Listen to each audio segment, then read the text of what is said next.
La politica deve essere chiara con i lavoratori e con il sindacato. È il momento di chiarire quali sono le strutture da sistemare, è il momento di chiarire se il master plan è uno strumento che deve essere autorizzato.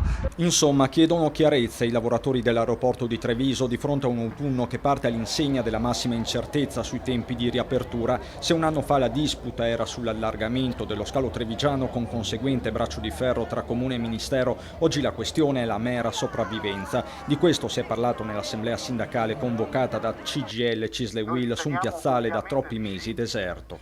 Vogliamo capire se questa è una struttura strategica per il territorio e per il Veneto. L'altro aspetto è se questa è una struttura strategica vanno individuati degli ammortizzatori sociali che coprano e preservino le capacità produttive di questi lavoratori e le competenze di questi lavoratori, che sono competenze specifiche. E all'assemblea hanno partecipato anche altri lavoratori non direttamente impiegati nell'aeroporto, il famoso indotto fatto di ristoratori, titolari di bed and breakfast, tassisti. Per molti il contraccolpo di questa chiusura prolungata è un incubo e per loro non ci sono all'orizzonte nemmeno gli ammortizzatori sociali.